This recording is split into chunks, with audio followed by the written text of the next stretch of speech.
you've been talking about this a sort of whole of society approach to the problem and the importance of non-governmental actors in the U.S. Do you have, we have a question here, does the FBI, DOJ have resources for private sector entities, or what would you counsel some of these entities to do? Well, in all of our FBI field offices, we have established individuals who are entrusted with developing relationships with businesses and universities in their area, private sector coordinators.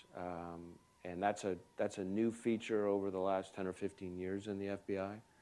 And it reflects, I think, the degree of partnership that currently is needed and happens between the FBI and the private sector, whether it's, again, a business or a university. So the resources that we provide, it's not funding, but it's information. Yep. It's know-how. It's information about how they can take steps to protect their information technology, their ideas, their innovation. And we have materials we provide, we answer questions and things like that.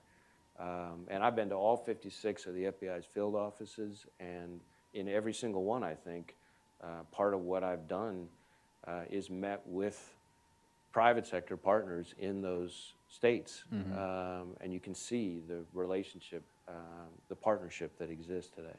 Okay. Again, I want to be clear, these are institutions. I'm talking private companies and universities that in many ways are making strictly their own. We're not telling them what to do. They are voluntarily deciding to terminate a relationship, to increase their cybersecurity, whatever it happens to be, to protect themselves, which I think is part of the strength of our system.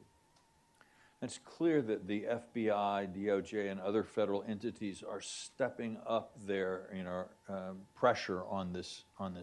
Are you seeing signs of China changing tactics or even pulling back a little? Is any of this having an impact on China?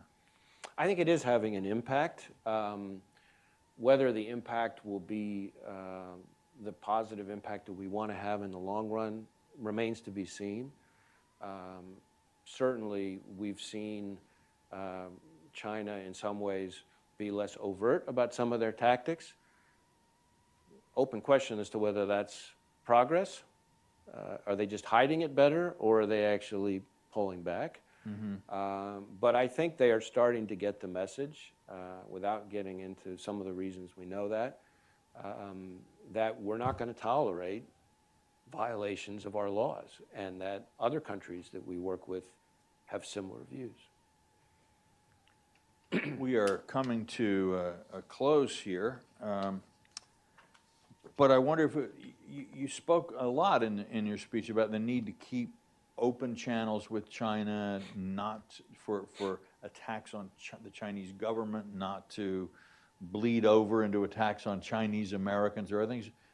Anything you would like to add to this, and what can we do to keep students and other Chinese welcome here, even as all of this is going on? I mean, the way I look at it, they're targeting our system, our ideas, our innovation.